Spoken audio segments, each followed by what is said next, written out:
Chicago, 1886. The city was growing faster than any other place on Earth. It was a place of smoke, noise, and opportunity.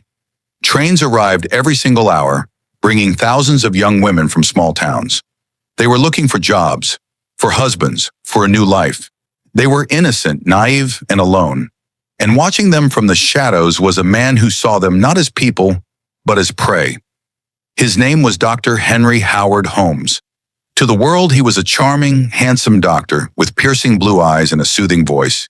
He dressed in the finest suits. He tipped generously. He was the perfect gentleman. But beneath that polished mask lay a mind so twisted that even today, psychology struggles to understand it. Holmes arrived in the suburb of Inglewood with a plan. He didn't just want to kill, he wanted to build a machine for killing, a factory of death.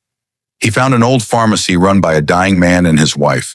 Within months, the owner vanished, the wife disappeared, and H. Holmes was now the sole owner of the property. But this was just the beginning. He bought the empty lot across the street. He told the neighbors he was building a hotel for the upcoming World's Fair. He said it would be a place of rest for tourists, but the blueprints he drew late at night told a different story. He hired different crews of construction workers. One crew would build a wall, and then he would fire them. He would hire a new crew to build the hallway, then fire them too. He did this so that no single person would ever understand the true layout of the building. By the time it was finished, it was a massive, imposing structure on the corner of 63rd and Wallace. The locals looked at its dark, towering walls and gave it a nickname. They didn't call it a hotel. They called it the Castle. The first floor of the castle was normal. It had shops, a pharmacy, and a jewelry store. It was designed to look respectable, to lure people in. But the second and third floors were a labyrinth of madness. There were staircases that led to the ceiling. There were doors that opened into solid brick walls. There were hallways that turned at sharp angles, designed to disorient and confuse anyone trying to escape. Holmes had installed hidden peepholes in the walls of the guest rooms. He wanted to watch. He wanted to see the panic set in. But the architecture wasn't just confusing, it was lethal. Some rooms were fitted with gas pipes that were not for lighting. The controls were not in the room, but in Holmes's private bedroom. With the turn of a valve, he could fill a guest room with deadly gas while they slept. They would never wake up. Other rooms were lined with iron plates and asbestos, soundproofed so tightly that no scream could ever be heard from the street.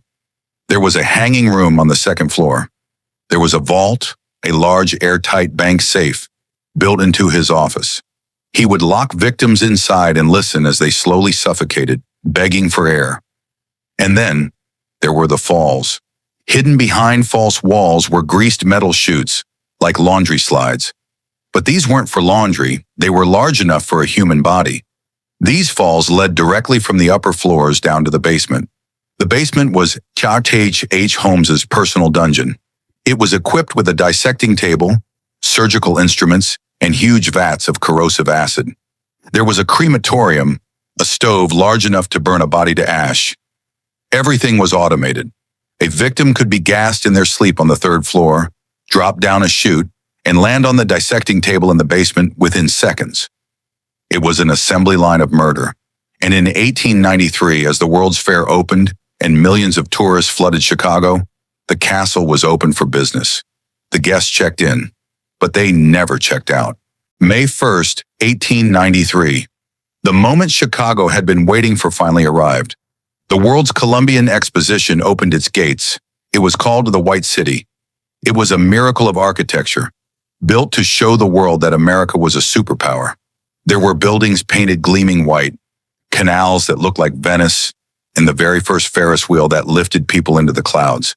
It was a place of dreams. Millions of people poured into Chicago. They came from small farming towns in the Midwest, from the bustling streets of New York, and even from across the ocean in Europe. For many, it was the first time they had ever left home. They were excited, they were carrying their life savings, and most importantly, for H. Holmes. They were strangers in a strange city. While the world looked at the bright lights of the fair, a dark shadow was growing just a few miles away in Inglewood. Holmes stood at the window of his castle watching the crowds. He knew that in a sea of millions, if a few people vanished, nobody would notice until it was far too late. To understand the monster, we must look at his first major victim inside the castle, a woman named Julia Connor. Julia wasn't a tourist, she was a resident. She had moved into the castle with her husband Ned and their young daughter Pearl. Ned was employed by Holmes at the jewelry counter. At first, Holmes played the role of the generous landlord. He charmed them. He gave them gifts. But his eyes were fixed on Julia. Julia was beautiful, tall, and ambitious. Holmes sensed that she was unhappy in her marriage. Slowly, methodically, he began to isolate her. He would whisper in her ear that she deserved better than a simple jewelry clerk. He seduced her right under her husband's nose. The affair became intense. Holmes manipulated the situation until Ned, heartbroken and humiliated, left the city. He left his wife and child behind, thinking they would be happy with the wealthy doctor. It was the biggest mistake of his life. With the husband out of the way, Julia became possessive. She thought she was the mistress of the castle. She asked that Holmes marry her. She wanted security. But Holmes was not a man who liked demands. In late 1891, Julia made a fatal announcement. She was pregnant with Holmes's child. She told him that he must marry her now, or she would ruin his reputation. Holmes didn't get angry. He didn't shout. He smiled. He told her that he was thrilled. He promised they would get married immediately and leave Chicago for a honeymoon in Europe. But first, he said, they needed to take care of the pregnancy. He told her he would perform a simple, safe procedure in the basement operating room. He was a doctor, after all. She trusted him. On Christmas Eve, a time of joy and family, Julia Connor took her daughter Pearl by the hand and went down to the basement with Holmes. We can only imagine the scene. Holmes, dressed in his surgical apron, preparing the table. He likely told Julia to lie down and breathe in the chloroform to help her sleep. She closed her eyes, dreaming of her wedding. She never opened them again. But the horror didn't end with death. Holmes didn't just kill, he took advantage. After killing Julia, he also murdered her innocent daughter, Pearl. In the weeks that followed, Holmes contacted a man named Charles Chappell, an articulator of skeletons. He offered to sell him a female skeleton for medical research. It was Julia's body. He stripped the flesh from the woman who had loved him, cleaned her bones, and sold her skeleton to a medical school for $200. Julia Connor had simply ceased to exist. When neighbors asked where she went, Holmes shrugged and said, she went to visit her sister in Iowa. And in the chaos of 1893, that was enough. No police cam. No investigation was launched. The castle had claimed its first family. With the World's Fair in full swing, the castle was operating at full capacity. The hotel rooms on the second floor were often full, but Holmes had a specific type of victim he preferred. Women with money, but no family nearby to protect them. Enter Minnie Williams. Minnie was different from Julia. She wasn't flashy. She was plain, shy, and somewhat naive. But she had something Holmes desperately wanted: an inheritance. Minnie owned valuable real estate in Fort Worth, Texas, worth thousands of dollars. Holmes put her in Boston on a business trip and worked his magic. He introduced himself as Henry Gordon. He swept the lonely Minnie off her feet. Within weeks, he convinced her to move to Chicago to live with him in his marvelous hotel. Minnie was overwhelmed by the size of the castle. She wrote letters to her friends describing it as a palace. But soon the trap began to close. Holmes suggested that it was too stressful for a woman to manage property in Texas. Why not transfer the deed to me, he suggested. I will manage it for us, for our future. Blinded by love, Minnie signed the papers. In an instant, Holmes was a rich landowner. But there was a complication. Minnie had a sister, Nanny Williams, who was coming to visit. Nanny was sharper than Minnie. She was protective. Holmes knew that if Nanny saw through his mask, she could ruin everything. So he decided to play the perfect host. When Nanny arrived in Chicago, Holmes treated both sisters at the time of their lives. He took them to the World's Fair every day. They rode the Ferris wheel. They watched the fireworks. They dined in the finest restaurants. Nanny wrote a letter to her aunt saying, "Brother Harry is the most wonderful man." Brother Harry. That's what they called him. They had accepted him as family. But as the summer heat intensified, Holmes grew tired of the game. He had the land title. He had the money. The sisters were now just loose ends. On a warm July night, Holmes invited Nanny up to the roof to enjoy the cool breeze. They looked out over the city lights. It was a romantic, peaceful setting. What happened next is a subject of dark speculation, but evidence suggests a violent struggle. Holmes overpowered Nanny. He likely bludgeoned her or strangled her right there under the stars. He carried her body down to the basement using the large freight elevator he had installed for this very purpose. Now he had to deal with Minnie. The next morning, Minnie asked where Nanny was. Holmes told her a lie, that Nanny had gone to the fair early. But Minnie was suspicious. She started to panic. Holmes led Minnie into his office. He told her he had a surprise for her inside the large, walk-in bank vault.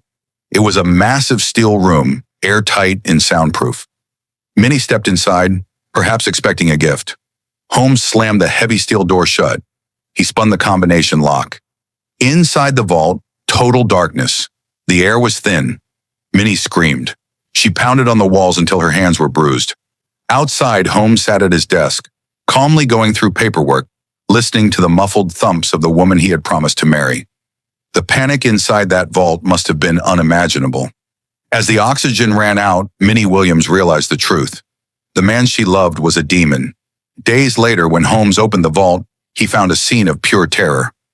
Minnie had scratched at the walls, but the most chilling detail found by investigators later was a footprint etched into the enamel of the door, a sign of her desperate, dying struggle to kick the door open. With both sisters dead, Holmes was now the owner of the Texas property. He stripped their bodies in the basement vat of acid and disposed of the remains. To the outside world, the Williams sisters had simply moved east for a new life. Holmes even forged letters in their handwriting to send to their family, assuring them they were happy. He was getting better at this. He was getting faster, and the World's Fair still had months to go. Of all the victims who walked through the doors of the castle, none were as radiant or as tragic as Emmeline Cigrand. She was arguably the most beautiful woman Holmes had ever met. She was young, blonde, and full of life. She had come to Chicago from Indiana, carrying the same dreams as everyone else. Holmes hired her as his personal secretary. He offered her a salary that was double what other girls were doing. But Holmes didn't just hire her to type letters. He hired her to be the face of his latest scam. By 1892, Holmes had started a fraudulent company called the Silver Ash Institute. He claimed he had a cure for alcoholism. It was, of course, just colored water. But he needed someone innocent to handle the mail. He also ran a business selling copying machines, which were just scams involving carbon paper. He called the business the Enchanted Envelopes. Emmeline sat in her office day after day, typing away, completely unaware that she was working for a monster. She trusted him implicitly. In her letters home, she wrote about how kind Dr. Holmes was, how he treated her like a princess. And once again, the pattern repeated. Holmes proposed marriage. He told her he was a lord from England, that he had a title, and that he would take her back to his family estate. Emmeline was swept away. She accepted. On the morning of December 7th, Emmeline was glowing. She told the other employees that she was leaving for her honeymoon. She packed her trunk. She wrote a final letter to her parents, telling them she had never been happier. Late that afternoon, Holmes called Emmeline into his private office. He told her he had a wedding present for her. He led her toward the large walk-in vault. Holmes asked her to step inside to see the surprise. Perhaps he told her the money for their trip was in there. Perhaps he asked her to retrieve a document. Trusting him with her life, Emmeline stepped into the steel box. The moment she crossed the threshold, the light from the hallway was cut off. The heavy door swung shut. Clang! The darkness was instantaneous. We know exactly what happened next because of a witness. A man named Patrick Quinlan, who worked as the building's janitor, later confessed to police what he heard that evening. He was working on the floor below when he heard a faint thumping sound. It was rhythmic. Thump, thump, thump. It was the sound of Emmeline Cigrand kicking the steel door, trying to get out. Holmes didn't leave the building. He sat in his office, just a few feet away from the dying girl, calmly reading the newspaper. He enjoyed the power. He enjoyed the silence that slowly replaced the screaming. It took hours for the air to run out. By the next morning, the enchanted girl was gone. Holmes didn't waste time. He hired a man to carry a heavy trunk down to the basement. It was too heavy for one person. The trunk contained Emmeline's body. A few days later, the skeletons of the castle had a new companion. And to the outside world, Emmeline Segrand had simply run off to get married, leaving no forwarding address. Another perfect crime. October 1893. The dream came to an end. The World's Fair closed its gates, but it didn't end with a celebration. It ended with a tragedy. The mayor of Chicago, Carter Harrison, was assassinated in his home. The closing ceremony was canceled, and shortly after, a massive fire swept through the fairgrounds, burning the beautiful white city to the ground. As the city burned, H. Holmes realized his golden age was over. The tourists were leaving. The hotel rooms were empty. The steady stream of victims was drying up. And more importantly, the creditors were closing in. Holmes owed money to furniture companies, to architects, to suppliers. He had scammed everyone in Chicago, and they were starting to demand payment. Holmes knew it was time to leave, but he needed one last payout. In a desperate move, Holmes set fire to the top floor of his own castle. He hoped to collect a $60,000 insurance policy, but for the first time, the genius failed. The fire investigator was suspicious. He noticed that the fire didn't spread naturally. He found evidence of arson. The insurance company refused to pay. The police started asking questions about the building. Holmes, sensing the walls closing in, fled Chicago. He didn't leave alone. He took his most loyal and most pathetic accomplished, Benjamin Pitezel. Benjamin Pitezel was a carpenter. He was an alcoholic. He was a man with 5 children and a wife he couldn't support. He wasn't a killer like Holmes, but he knew everything. He had built the falls. He had installed the gas pipes. He had seen the bodies. But he was too weak and too dependent on Holmes's money to say a word. Holmes and Pitezel went on the run, traveling from state to state, pulling small scams to survive. They stole horses in Texas. They swindled banks in St. Louis. But it wasn't enough money for Holmes. He needed a fortune. In a jail cell in St. Louis, where Holmes was briefly held for a small fraud, he came up with his master plan, the plan that would finally lead to his downfall. He turned to Pitezel and said, "Ben, we are going to fake your death." The plan was simple. Pitezel would take out a $10,000 life insurance policy, a huge sum in those days. They would find a cadaver, a dead body, that looked like Pitezel. They would stage an accident. Pitezel would go into hiding, Holmes would collect the money, and they would split it. Pitezel's wife and children would be rich. Pitezel agreed. He trusted Holmes. He thought he was playing a game, but Benjamin Pitezel made the same mistake that Julia, Minnie, and Emmeline had made. He forgot who he was dealing with. H. Holmes didn't share money, and H. Holmes didn't leave witnesses. As they headed toward Philadelphia to execute the scam, Pitezel thought he was walking toward a new life. In reality, he was walking toward his execution. September 4th, 1894. Philadelphia. Benjamin Pitezel sat in a small rented house on Callow Hill Street. He was using a fake name, B.F. Perry. To the neighbors, he was an inventory working on a new patent. In reality, he was a desperate man waiting for his boss to arrive. Pitezel was drunk. He had spent the last few days drinking to calm his nerves. He believed the plan was simple. Holmes would arrive with a stolen cadaver, a dead body from a medical school. They would dress the body in Pitezel's clothes, burn the face slightly to make identification difficult, and then Pitezel would sneak out the back door to start his new life in hiding. It was the perfect fraud. But Pitezel had forgotten the most important rule of H. Holmes. Why buy a dead body when you can make one for free? When Holmes arrived at the house that morning, he didn't bring a corpse. He brought chloroform. We don't know the exact conversation that happened. Perhaps Holmes asked Pitezel to lie down to test the position for the fake body. Perhaps Pitezel was passed out from the alcohol. Holmes took a rag soaked in chloroform and placed it over the face of his most loyal friend. Peitzel likely struggled for a moment, his heels drumming against the floorboards, but within minutes, his heart stopped. Now Holmes went to work. He didn't just leave the body, he had to sell the story.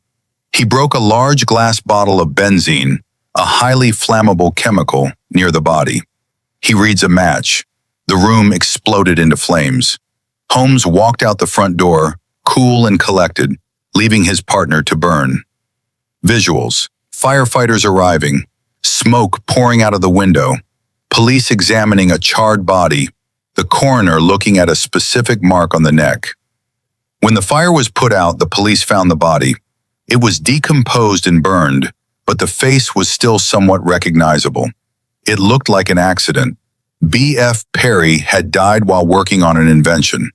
But the insurance company needed proof. They needed to know this was really Benjamin Peitzel. So Holmes did something incredibly bold. He brought Peitzel's own teenage daughter Alice to the morgue to identify her father's rotting corpse. Imagine the trauma. A 15-year-old girl standing in a cold city morgue, staring at the blackened teeth and the twisted mole on the neck of a dead man. She cried out, "That is my father." That was all the insurance company needed. They cut a check for $10,000, which is nearly $350,000 today. Holmes took the money. He gave the widow, Carrie Peitzel, just a few $100s and told her to keep quiet. He told her that her husband was actually alive and hiding in South America, and that the body in the morgue was the fake one. Carrie believed him. She thought her husband was waiting for her. She didn't know she was weeping over his actual murder. The disappointment was complete. Holmes had the money. He had the silence of the widow, but he had made one critical error. He hadn't paid his old cellmate. Back in the St. Louis jail, Holmes had broken out about this plan to a train robber named Marion Hedgepeth. He promised Hedgepeth $500 if he recommended a corrupt lawyer. Holmes got the lawyer, but he never paid Hedgepeth. Furious, the train robber sent a note to the police. "Check out the insurance claim of Benjamin Peitzel. It's a fake." The insurance company, Fidelity Mutual, realized they had been played. They didn't just want their money back, they wanted justice. They hired the Pinkerton Detective Agency, and soon the Philadelphia Police Department got involved. Enter Detective Frank Geyer. Geyer was not a man you wanted hunting you. He was a veteran detective, methodical, tireless, and grieving.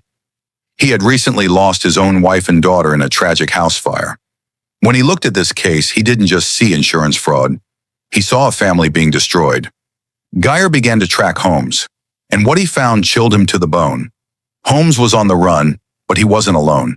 He was traveling with 3 distinct groups of people, keeping them all separate, moving them by train day by day. Group 1, Carrie Peitzel, the mother, and her 2 smallest children. Group 2, the 3 middle children, Alice, 15, Nellie, 11, and little Howard, 8. Group 3, Holmes himself, often traveling with his own latest wife. Holmes had convinced Carrie that Benjamin was hiding in another city, but that he couldn't see the children yet. So Holmes offered to take care of Alice, Nellie, and Howard. He took the 3 children away from their mother, promising to educate them and treat them like his own. Visuals: sad sepia photos of Alice, Nellie, and Howard. Train tracks stretching into the distance. A montage of hotel registers with fake names.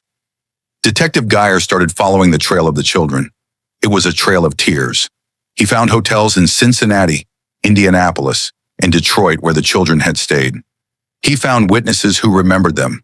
The hotel clerks described the children as sad, homesick, and terrified. They said the man with them, Holmes, was strict and wouldn't let them speak to strangers. Geyer found letters that the children had written to their mother, letters that Holmes had intercepted and never mailed. In one letter, little Alice wrote, "I miss you, Mama. Mr. Holmes says Papa is in Detroit, but we never see him. I am so cold. Why can't we come home?"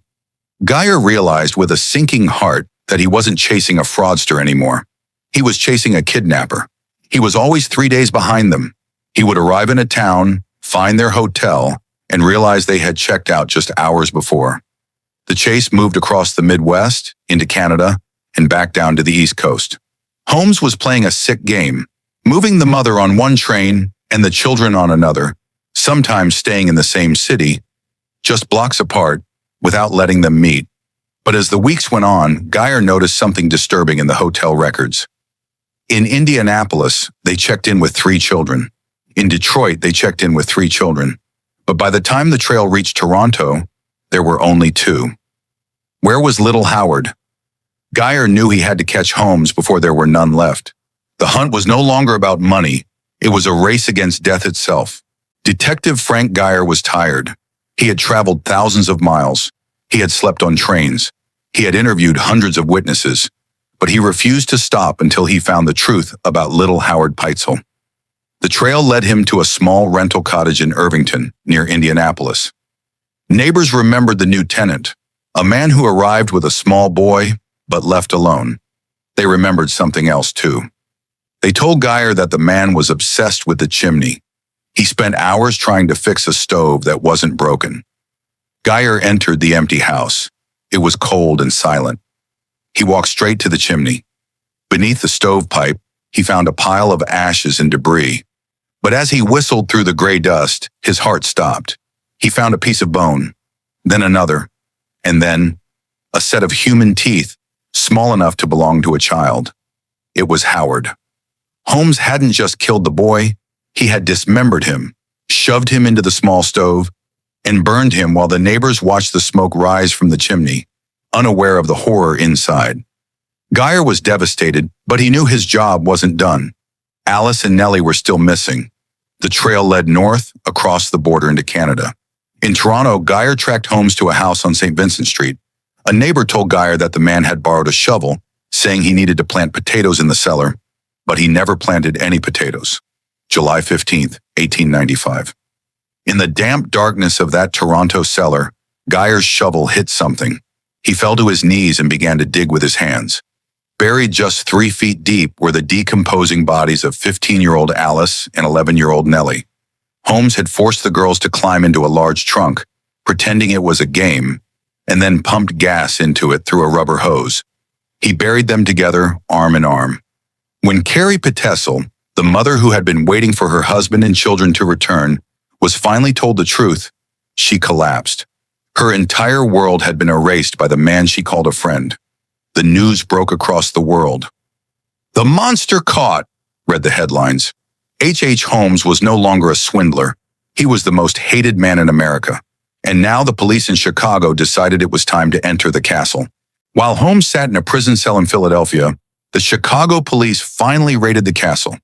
What they found inside gave them nightmares for the rest of their lives. They found the greased falls that led to the basement. They found the airtight bank vault with the scratch marks of Minnie Williams. They found the kiln large enough to burn a body. In the basement, they found a vat of acid with a human rib floating in it. They found a pile of bloody women's clothes. They found a dissection table stained with dried blood. It wasn't just the Petezel family. It wasn't just Julia and Emmeline. The police estimated that H. Holmes may have killed anywhere from 20 to 200 people. The castle was a slaughterhouse. The trial of H. Holmes in 1895 was the trial of the century. The courtroom was packed. Holmes, ever the narcissist, fired his lawyers and defended himself. He smiled at the jury. He cracked jokes. He thought he could charm his way out of death, just like he had charmed his victims. But the evidence was overwhelming. The jury took only a few hours to find him guilty. He was sentenced to hang. In his final days, Holmes wrote a confession. He sold his story to the newspapers for $7,500. In it, he wrote the most chilling words in criminal history. "I was born with the devil in me. I could not help the fact that I was a murderer, no more than the poet can help the inspiration to sing." He claimed his face was changing, that he was physically turning into the devil. May the 7th, 1896. The execution day, Holmes was calm. He ate a light breakfast. As the noose was placed around his neck, he said, "Take your time, don't bungle it." But the executioner did bungle it. When the trapdoor opened, Holmes's neck didn't break. He fell, but he didn't die instantly. For 15 agonizing minutes, the devil of the White City strangled to death, kicking and twitching at the end of the rope, until finally he was still. But Holmes had one final trick. He was terrified that doctors would steal his body and cut him up, just like he had done to so many others. So in his will, he requested a strange burial. He was not buried in a coffin. He was placed in a pine box, which was then filled with cement. This box was placed inside a grave, which was also filled with tons of wet cement.